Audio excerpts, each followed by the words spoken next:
Ladies and gentlemen, this is David Mirikitani with my good friend Grant Turner. Our podcast is made possible by USA Wrestling, the national governing body for wrestling in the United States, and by Nike Wrestling. Go to athleteps.com for all of your Nike and USA Wrestling branded gear. The opinions expressed on this show are those of mine and Grant's and not of USA Wrestling, Grandview Wrestling, or Nike. GT, just you and me riding solo today, buddy. What's going on, man? Love it, man. Tons of wrestling this past week, so there's so much to talk about. Mark Ostrander is out doing like real world job things, so he couldn't make it this week while we're playing in Candyland. Yep. So shout out to Mark. He'll be back next week. I was going to start off with Jordan Oliver and Adam Kuhn and Jesse Porter, but you guys at Grandview just keep making news, so stop doing that. But Allie Regan is added to your coaching staff. So tell me how that happened. Is she coaching women and men? Walk me through that. Yeah, so Allie, basically kind of retired after the Olympic trials. We had been in contact, a year ago about the potential for her to go to grad school. So she wants to be an athletic director, and then Grandview has her particular, master's degree option.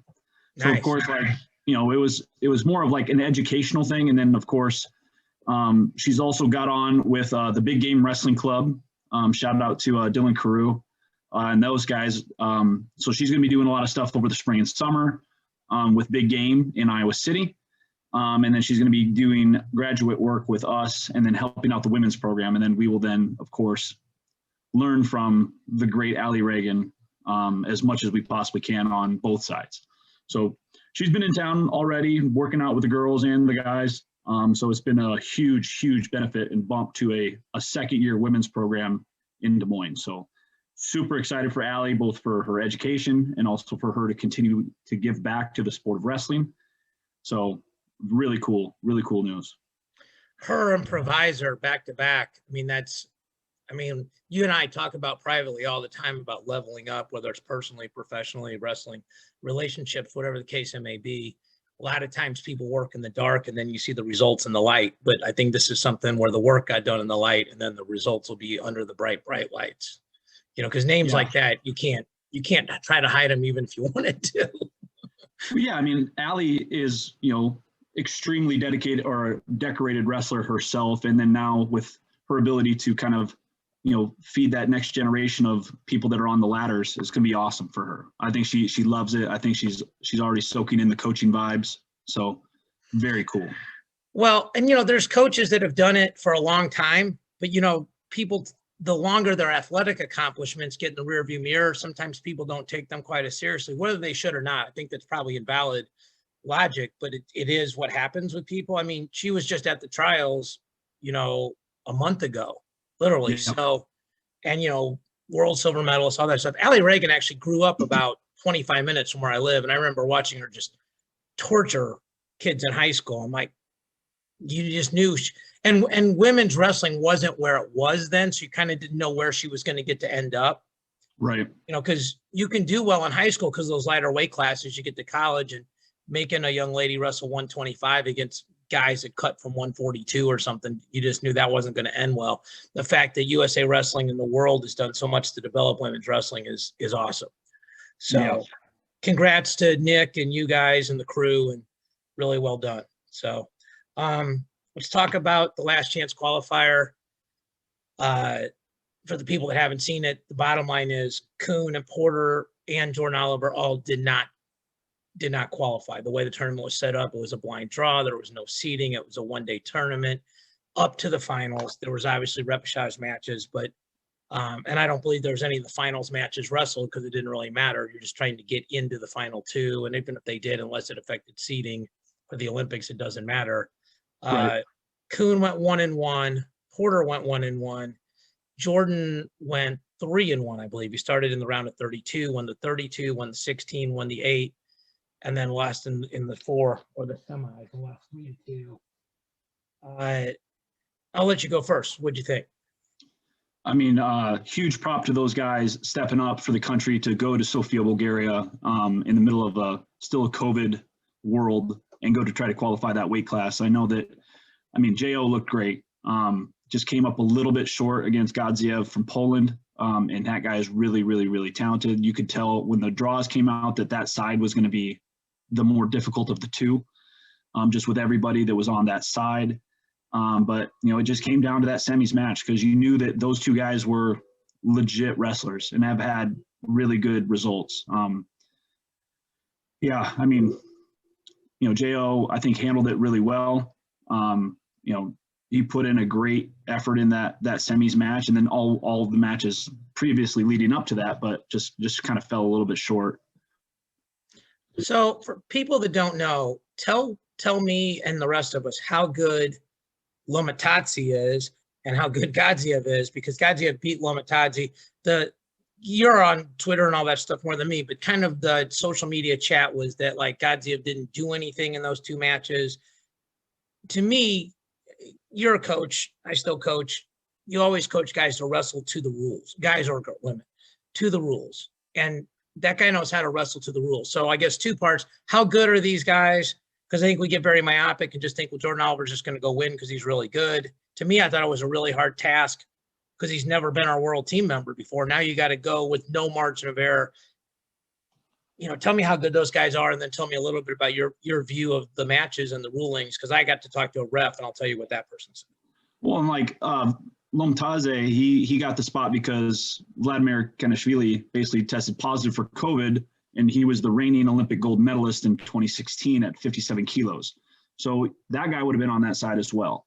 And Godziev, of course, is, I believe he was a world silver medalist. He's placed at Euros a ton. And, he's super talented. If we look at some of the rules, I personally believe, just as a wrestling fan, he should have been put on the shot clock in the second period, the last 3 minutes of the match. And that did not happen. As Americans, we were hoping for that. Put that guy on the shot clock. Now it's 3-3. We're winning. Then Godziev has to come and get Jo. So right. On that side, even, the Korean was really tough, that Jo beat. And then, of course, on the other side, big shout out to Habit. He was one match away from being an Olympian as well. For the first time in their country's history, came up a little bit short. So yeah, the top half of the bracket. Yeah. Yeah, and I think his name is Politis. Is the kid from Greece that qualified on the top half of the bracket. And that kid's a stud. He's super young. So he's definitely deserving of winning that top side of the bracket. But, David Habit wrestled extremely well, just kind of gave up a lot of points at the beginning of the match, or else we could have another American wrestling for another country at the Olympic Games. Yeah, there's so many layers to this, right? Like, how big that would be for Cliff Keen, right? Like how big that would be for Tar Heel Wrestling Club. How big would that be for Adidas? I know they're your competitor, but for Jordan to make that team. And I think the one thing that was cool was obviously everybody from America is rooting for these guys. And you take the uniforms off, you take the alliances off, and everybody's Team USA. And even for Habit, even though he's not actually wrestling for USA, people are rooting for him. I'll say this: you've been deeply entrenched in the international scene a lot longer than I have. Like I consider myself a fan. You're like a fan plus. And that's one of the reasons why I wanted you to be on the pod with us, especially in the summer months. I got a chance to call the 2019 Worlds. And then right after that, I did a podcast with John Smith. And he said a lot of times the Worlds are harder than the Olympics because it's more matches. And there might be some guy that can't win the tournament, but he can beat you because he might be a one or two trick pony or able to stop your trick, those kind of things. But basically what happens is everybody tries to qualify at the World Championships. Six guys or girls do. In this case, guys, because all of our women qualified. Not girls, women. My apology. Then there's 4 continentals, and the top 2 from there get in, and that gets you to 14. Then everybody else just gets dropped in a bucket, and that's what's left. And you got to figure if there's 30 good guys left, you're going to have a good draw and a great day to make it. So I I'm not going to say who this is, but I said, was the Jordan Oliver match refereed correctly and fairly? Yes, he waited too long to kick start in all 4 bouts. I said, I wasn't sure. Is there any reasonable complaint for a shot clock put on the other guy or the fact that the guy took very few shots? No, he scored late, and you must earn a passive call against your opponent. Jordan Oliver had very little offense until about 90 seconds to go. And so then I just asked, like, do coaches and athletes understand that? So that's the other side of it. And again, it's not like hard and fast, right? I mean, that's the problem, with all these rules interpretations, right? Like, I heard a lot of people complaining about we're step outs now because your foot's supposed to be all the way out. There's feet on the line, and they're calling these other things. Really, and I know Zane Rutherford. He came in and did a clinic for us. He's an awesome human being. I think he's a shoe guy with Nike. But when he was beating that Argentinian and got pinned in the leg lace, that he was doing, and he just slipped. That's a 1 in 100 thing happens, right? That's where America really lost their spot to qualify the weight, because he was definitely one of the 2 best guys, in the Continental for sure. Absolutely. And, to come full frame on the World Championships, the World Championships are one of the toughest tournaments in the world. And now that there's a 10 weight class, world tournament, there's so many more guys that are now getting an opportunity to wrestle on the, world stage, and then you cut all those guys down that are world champs, world silver medalists, world bronze medalists at the in between weight classes for both men and women's, and you compress them into a 6 weight tournament in 1 year, and it's just bananas. I mean, you look at the field that's been set for some of these weight classes, and there's some pure horses in all of these weight classes. I think probably one of the deepest weight classes is, women's 76. That's just absolutely crazy. Women's 53 is unreal tough. Of course, then, the men's 74 kilos, with that whole mess of. So I watched all of them, like the people getting in, and I watched the 74 match, and I can't remember where the guy was from, but Eastern European guy that got in. And I'm like, man, this dude is a problem.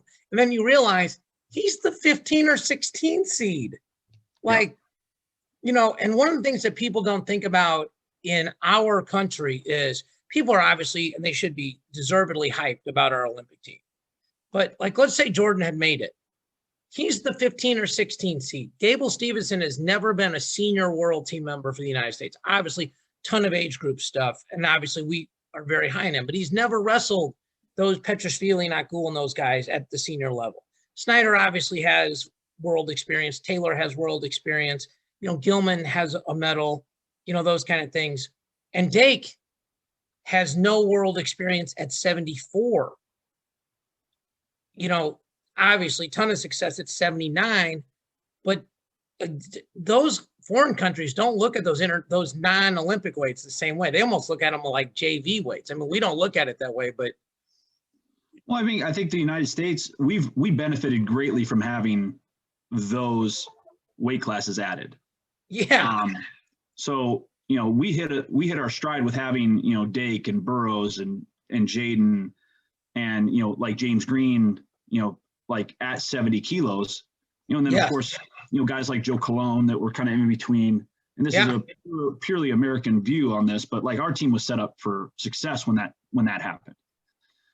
So, you start basically hammering out the top 16 guys in the country or in the world. And you got people like Taha Akgul and, Petriashvili, and then Gable Stevenson, who's had great luck surviving at the age category weight classes, but, he's never wrestled at the world championships quite yet at the senior level.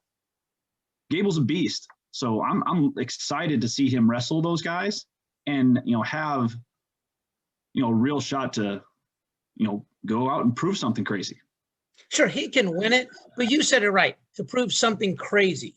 And those other guys are going to be the 1 and 2 seeds. And when we get closer to that, you're going to probably steer the ship on that podcast about how the seeding worked and who's seeded where. But those guys are going to be seeded 1 and 2, just to use one example. So he's not going to get a good draw in the sense that maybe somehow those guys both end up on one side of the bracket, he would end up on the other and only have to beat one of them. Like that's just not how it's going to work. And people need to understand that, you know, a couple of years ago, they weren't doing any seeding at all. And, you know, like how the draws came out were about as suspicious as how cold spray works.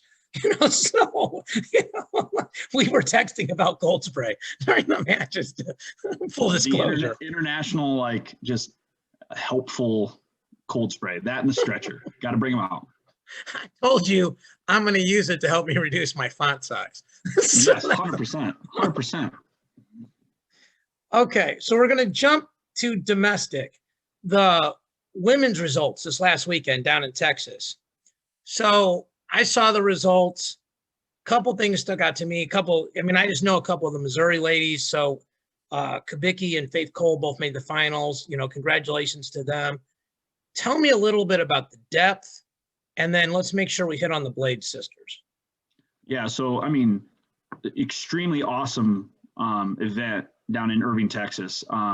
Just to kind of go through kind of some of the girls that have made like the U23 team.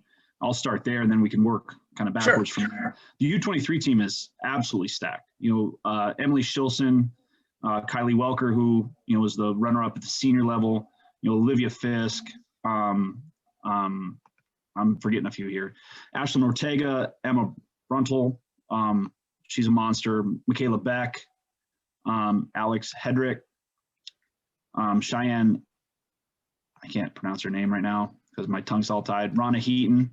That's a salty group right there. Those ladies made a bunch of noise at the senior trials because I mean I remember calling a bunch of those names out. Yeah, and of course, you know, the Blade sisters, which we'll touch on.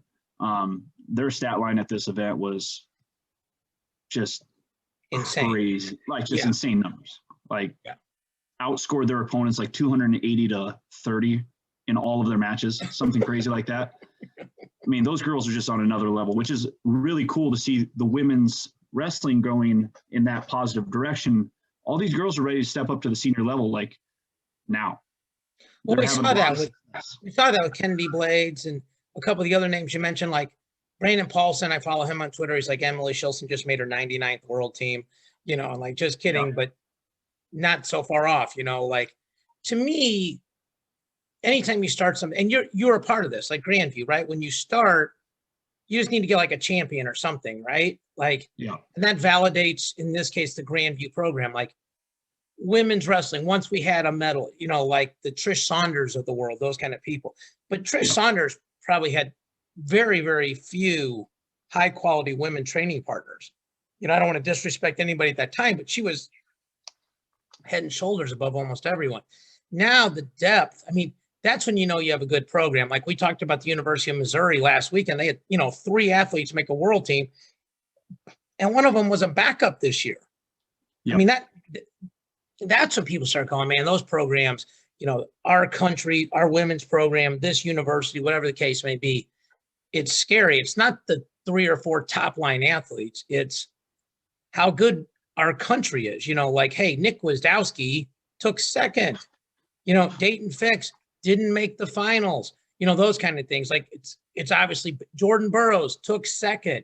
You know, those are things that obviously are sad for those athletes, but it talks about the depth of our country. Men's wrestling has obviously had a lot of depth because they got a gazillion year head start on the women, but it's cool to see just so many, and they can wrestle. Like they can really wrestle. Like that Kennedy Blades she's freaking scary, man. Yeah, I mean, I think that's just a testament to what USA Wrestling and you know Terry Steiner has done with that program, Clarissa Chun, and basically everybody with the support staff at all levels. You know, going to even the high school levels, getting girls and women's wrestling sanctioned across all of these states, getting more opportunities for women in college. You know, sticking with freestyle at the collegiate level.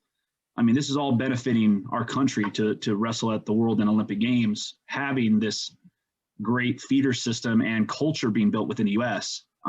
It's only going to get better, and the girls are just going to continue to get better because there's going to be more people that are invested into it, more people that are going to be coaching it, and more areas and schools where they can get, you know, proper, you know, athletic training and they don't necessarily have to live at the OTC. Like they can go be a part of these RTCs, get connected with people, like at Sunkist, at Arizona State, at the University of Iowa, wherever it may be. Nittany Lion, of course, they have all of these places where these girls are being able to go get, coached and trained and have practice partners. So, and you can see that all the way down to the, the U15s, the UW juniors, the U23 girls that we're talking about right now.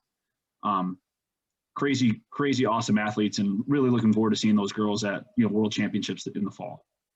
And I will say this for the 23rd time, if you love wrestling, these are the tournaments to actually go to because you can get a good seat. The tickets are not super cost prohibitive.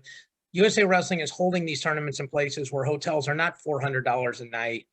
They're generally in the central part of the country. And you get to see the superstars of today, but really of tomorrow, like you're saying, the U15s, the juniors. I mean, it's Kennedy Blade is scary. Like she's a junior, and then she just was the Olympic alternate to our world champion, So, right. Yeah. And beat Forrest Molinari by tech fall, who's really, really good. So, yeah. So I didn't get to this last week, but I got a chance to sit literally next to the head table and the referees at the finals in Coralville. And they were kind enough to do that for me as a media guy. And shout out to Jason Babby, who is the head referee there. And he asked me why. And he had some trepidation, and deservedly so. I'm like, most of us don't coach freestyle or Greco 12 months of the year.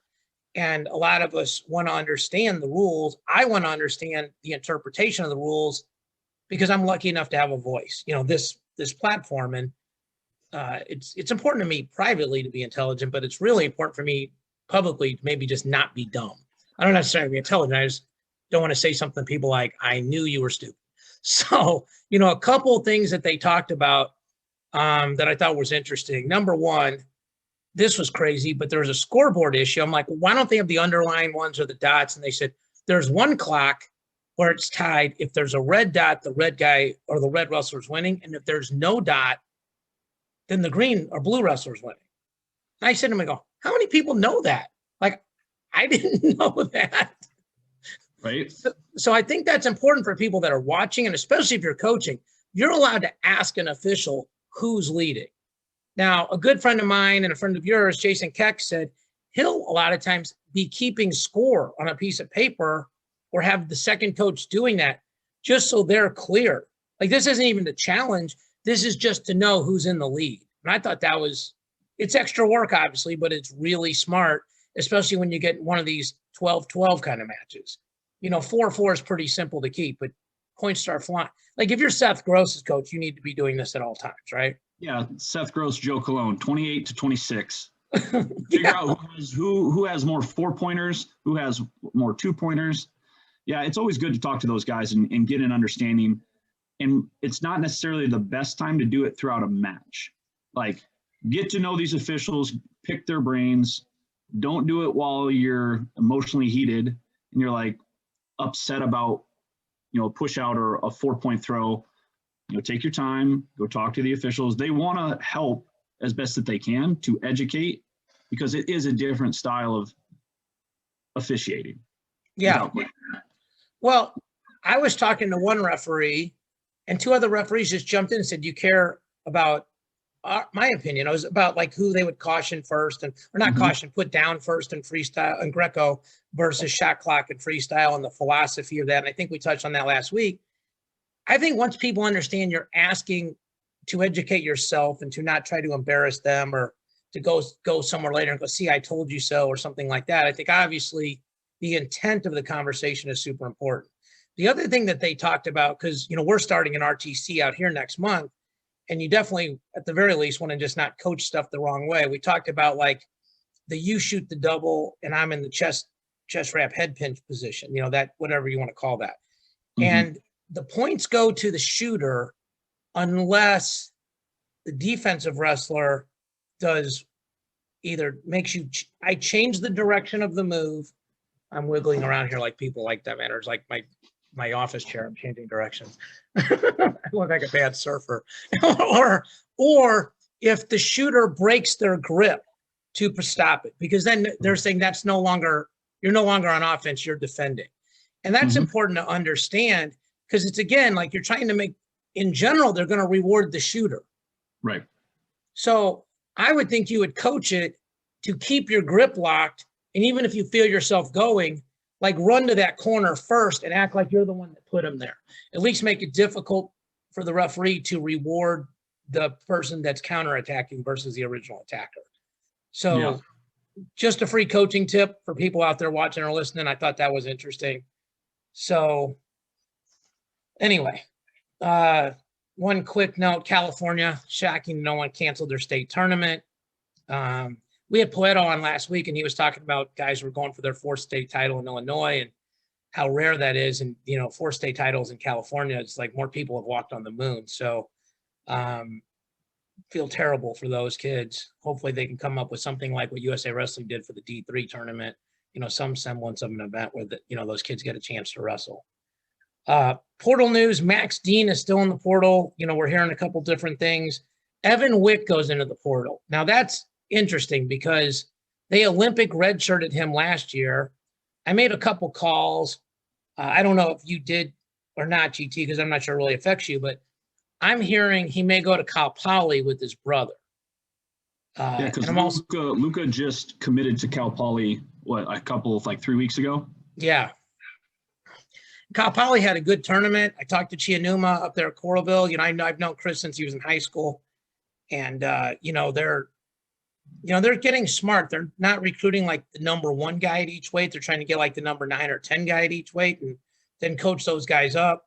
You know, they had good success at the tournament this year, had an All-American, finished in the top 30, maybe even the top 25. I can't remember, you know, but if they get Evan Wick, I mean, I know these weight classes are going to be deep next year, but he's a guy that can be in the mix at 165. I mean, there's obviously a couple of other landing places. Like, I mean, I could see in Oklahoma State, they, you know, put him at 65 and move Whitlake up to 74. I mean, there's some schools that could just use him, period, right? You know, I mean, I'm not sure there's too many schools that couldn't use him, right? Like, you know, maybe, you know, I think he could find a home with a lot of programs. You know, I mean, Evan is super talented and super, you know, I mean, that weight class is deep, but, you know, Evan Wick has proven himself at that weight class time and time again already. So giving him another shot at a national tournament, I think would be really cool. Well, the other thing too is he's a bonus guy, right? Like he's a guy, he pins guys. So he might maybe take 4th or 5th for you, but score 2nd place points of a guy that just scores a bunch of decisions. And when you're a coach, that matters. The other thing is when you're getting these guys sort of as rentals, first of all, Evan Wick's obviously proven like he's not a risk. He's not an academic risk. He's not a social risk. He's not a behavioral risk. I mean, he stayed out of trouble his whole life. You know, but those guys, like no risk, and you just get them for a year, they can come in, be an influence on your younger athletes. You know, maybe they stick around and become an RTC athlete, that kind of thing. So, you know, it'll be interesting to see where he ends up, but that's going to swing the pendulum of the team race clearly for at least 2 teams, Wisconsin and whoever he ends up with, right? Yeah, and same thing with Max Dean. Wherever he goes, they're going to get immediately better as a team. Yeah, and, you know, and Cornell obviously was a team this year that you thought could make a really good run with a Vito and a Yanni and a Max Dean, and they got a ton of young dudes there that look awfully good. You know, the Focas of the world, the Luis Fernandez's, the Julian Ramirez's, the Greg Diakomahalis's, the Josh Saunders, you know, Hunter Richards. I mean, there's a bunch of guys. I mean, the rumor is Jay Nabis is going to go out there. I mean, if that happens, you know, they become substantially, I mean, that's scary. They could be scary good. So let me see what we got next here. Oh, Ohio State. Okay, so we talked about Tervel going to Nebraska. So Logan Stieber is now the RTC coach, and then he and Bo Jordan move up the food chain on the coaching staff. So that's it doesn't really change them. If anything, it's sort of a negative because they lose Tervel. They'll get to add a volunteer coach and then keep Anthony Ralph on as the recruiting guru, obviously. When you know, obviously most of these schools are Nike schools. So you work with all these guys one way or another. I mean, your Rolodex, I like to think I have a deep Rolodex, but in comparison to you, you know, probably definitely coming in second, but my names are a lot bigger. You can read mine further away. Yeah. So Make you have some flashcards. sad but hurtful. So Yeah. when you think about Ohio State, what do they do there? Who do they bring in as about the next assistant in? What kind of person would you be looking for there? And what do you think about Logan and Bo getting upgraded? Well, I think for Ohio State, it's great. I think if they keep some family within their house, with Logan and Bo, they get along well with Tom and Jags and Ralph. So I think that they know the system. They know, what they're in for. They know the facilities. They know the program. They know the training. So I think it's a win for them keeping those guys around. And then, as far as, the RTC stuff, I mean, Logan Stieber, world champ, he's a great technician, great guy. I think he's going to do really well in that role and be able to help. They got some good, really, really good guys there at Ohio State. So they want to go on and pursue world and Olympic dreams. So having a guy like that being in your corner is awesome. Yeah, you lose Travello, who is also an amazing competitor and coach himself. But I think that they definitely got better with having both those guys kind of stay in house. Yeah. It'll be interesting to see who they bring in. If they're able to add another, volunteer assistant, maybe a competitor, maybe somebody that wants to, continue to compete, or if they're going to go complete coaching tree and see what they can come, bring in. So Ohio State did a good job at nationals outperforming their seeds. I'm sure they're not happy with the result. Like they're not in, they weren't in necessarily the team trophy hunt this year. But they have one of the best kids in the country, especially in freestyle, that got hurt and didn't wrestle this year, in Carson Karchla. Like, I mean, that, his family tree. Yep. That kid could legit be an age group world champion at freestyle. Like he beat Mekhi Lewis in freestyle, over the summer at that RTC Cup. I mean, and yeah, he's got some freestyle tricks. Like he's got a good gut wrench and a good lace. So it's not like but he's also really good at takedowns. He's really good at not getting taken down. And I had a coach that I trust that recruited him said his hand fighting and position were as good as any he'd seen in the last 10 years coming out as a high school senior. And this guy's not a huge, overly praiseful coach, and that, usually like he's pretty good at finding fault in people, which is obviously your job as a coach, like to find where the holes are and figure out if they're worth whatever money you're going to give them and how quickly you can fix that. But he seems like a guy that could have a huge impact on Ohio State's team chances next year. Yeah. And I mean, even, Sammy Sasso was like one shoestring away from winning a title this year, which kind of maybe changes the tune of the Ohio State program a little bit if something goes their way. Yeah. I mean, Sammy Sasso is a beast, and he's so good at what he does. Very excited about their program kind of moving forward with some of that new young talent, and then being able to get, like a full training year in with, maybe less COVID restrictions. Maybe it's, maybe they only have to test before duels or something like that. Who knows? I don't know what the ruling will be on that, but if anything can get back to normal for those guys a little bit, and they become healthy, and Detroit is going to be a fun team tournament. It's going to be a lot of fun to see those teams come back with all of that depth, and then also add the Ivy League and some of the other conferences in. It becomes a very, very fun, friendly, fan-based. You definitely got to tune into Detroit next year for sure.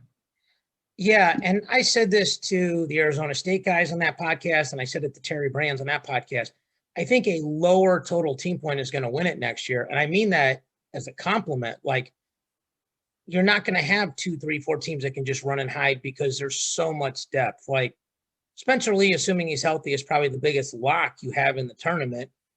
Because nobody's. I mean, like, yeah, he lost to like Rivera, and he lost to Piccinini, but at nationals, that guy just. He wrestles at a different level. But like, if you go through the rest of the tournament, you go, well, could Dayton Fix beat RBY? Yeah, sure. Right. Could Jaden Ironman beat Nick Lee? Yeah, sure. Or Yanni's back there, right? Like, could somebody beat Austin O'Connor? Sure. He won a bunch of close matches. Could David Carr get beat? I mean, he looked really good, but if Ryan Deacon on his best day can certainly wrestle with David Carr, you kind of just go through that one by one, right? Like, was Shane Griffith even going to be back at 65? Because 74 is going to be stacked. I mean, Carter Starachi won and got beat by Kemmer by 5 points 2 weeks earlier. Aaron Brooks had a barn burner in the finals. AJ Ferrari wrestled really, really smart, but you added Darmstead and you asked the CJ Brucky, and, people are going to scout the hell out of that kid and, probably take away one or two of his best things. Can that happen? I mean, Gable feels like the other mortal lock, but it seems like there's a chance he's not going to come back. And if Mason Paris is the preseason number one and Kirkfleet gets a year of healthiness and Cassiope feels like he's leveling up, just doesn't feel like there's going to be a ton of this is that guy. Like, hey, Grant Turner's going to win the tournament and everybody else is second. And when you have that much variance, it feels like 100, 110 points could win it next year.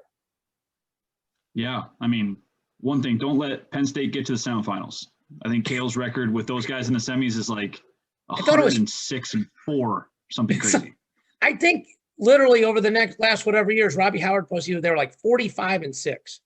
Which if 45-5 is 90%. Like, that's crazy. Yeah. So, yeah, I think that adds. It also lends itself to our kind of our age group conversation that we were talking about with the women's nationals. Was these guys are ready to go right out of high school. You're seeing this, Ferrari kid, be a power in NCAA wrestling coming out as a freshman.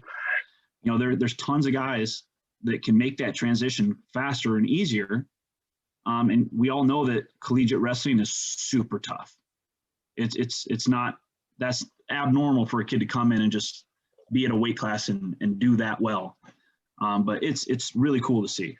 Very excited about it. And Ferrari's especially different because normally you see that like at 125 or 133, not at 197. And Gable was that way at heavyweight, or 285, whatever you want to call it, So, so we got a couple minutes left. You are friends with these guys. I got invited to the Oklahoma University golf fundraiser, and then got a chance to do a podcast and it was a cool one. It was a round table. It was Lou, Leitner, Heflin, Hunter Stieber, and Sam Hayeswinkle. So a couple things struck me. That's going to come out on Friday. So it'll come out after the Paletta one. A couple things struck me about that. Number one is that they have a coaching staff with a lot of different backgrounds, like a lot of schools, like the Iowa formulas, you're an Iowa guy. The Oklahoma State formulas, you're an Oklahoma State guy. Arizona State's sort of the one that has guys from all over. Any staff with Pritz on it has a staff from all over. And then the same thing with what they're doing at OU. Leitner's the OU guy. Sam was an OU guy, but Stieber, a lot of them are Ohio State flavor because of Lou. The other thing that really struck me about those guys is how much they actually really like each other. And I'm not sure that people know that because you don't see them like that very often. It was one of my favorite parts of doing an interview like that is watching, if I got to watch Nick Mitchell talk about Grant Turner with Grant Turner sitting next to him or vice versa, the respect, and men don't say a lot. A lot of times we don't say that to each other. Like, man, I really respect you. It's understood. It's understood how we treat each other. It's understood who we go to bat for each other. It's understood we don't let anybody talk bad about our boy behind his back, that kind of thing. But I was really impressed with their sense of family there, and the facilities are insane. And you work with those guys. What's your impression of the OU staff?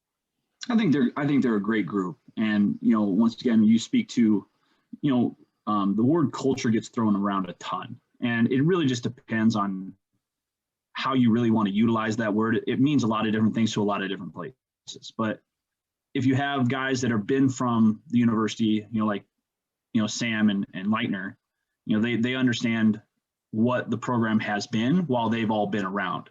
And, as an alumnus, they've gone on to do other things or come back. I know Hayeswinkle, kind of bounced around there for a little bit.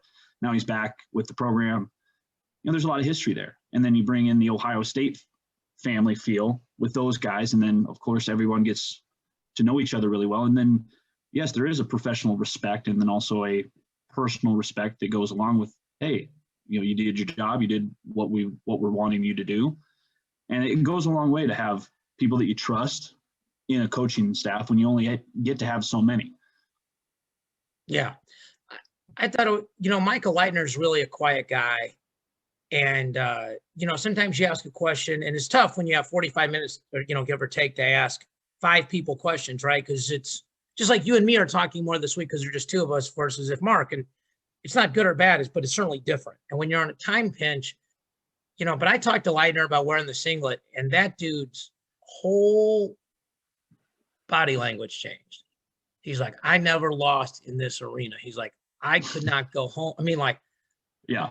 I was like, whoa, like this dude's still savage, like in the best way possible, like sort of like that quiet, look, man, I can act nice at the dinner table, but don't try to take my food kind of thing, And I thought that pride level of wearing that singlet was really impressive. I'm also super impressed by Nick Heflin. I knew Nick at the end of his athletic career. I think he's the perfect example of a guy that had to be selfish, to try to accomplish his goals. And I don't think when he was kind of coaching and wrestling, I don't think he was 100% committed to coaching. And I'm for good reason, because he was still trying to, make a world team and be, a gold medalist and everything else. I think he's gone all in on the coaching side, and he's doing those extra things that you have to do to develop as a coach. He's obviously got great mentors there in those other guys. I mean, besides Hunter, all those guys have experience on him in the coaching side of things. But just just when I said hi to him this time, like just his demeanor is different. He's more open and that kind of thing. And I just, shout out to Hef. Obviously we have a ton of good guys in the sport, and he's one of them, but I just thought his maturity as an old guy is interesting to see. So I wanted to give 2 quick shout outs to Jimmy May, the coach at Baker. We saw him at Coralville. He was very kind about the work we're doing on the pods, and so I wanted to thank him for that. And then Chad Beatty, the same thing. I guess he watches every week, and he's the new Hawkeye Wrestling Club Director of Ops, correct? That is correct. Mr. Randy Novak has stepped down, and then Chad Beatty is now the head of the HWC. So one of Chad Beatty's best friends is Ben Ostrander, who's Mark's son. So I get texted weekly grade cards on how we're doing, whether I ask for them or not. So, awesome. No fails yet. Sometimes you get a pass. Every once in a while, pretty good job. They got high marks for Ed and Grant, I was told. So I'm doing something Perfect. right. So I can add to your report card. There you go. I got a lot of needs improvements, just in general. So anyway, we got about 2 minutes left. Anything else you want to say before we sign off? Oh, and we didn't get a chance to talk in depth about maybe like Adam Kuhn and Porter on their last chance qualifier. It's Adam Kuhn had himself a great quad, world silver medalist in Budapest. I know he's going to come back bigger, faster, stronger, and make another jump here, heading his way towards Paris. And once again, hats off to Porter to do his job going over to Sofia and trying to qualify the weight class for the entire country. So my hats off to those guys for they're putting it on the line and trying to make that happen. All 3 of those guys have done more than 99.99999% of us who've ever put on a pair of wrestling shoes have ever accomplished. So yeah, there's no criticism there. It's just disappointment, not in them, but for them, that they didn't accomplish their goals. So for Mark Ostrander, who couldn't be here, for Grant Turner, I'm David Mirikitani. Appreciate all you guys for watching, listening, sharing, and sending report cards. We'll talk to you all next week.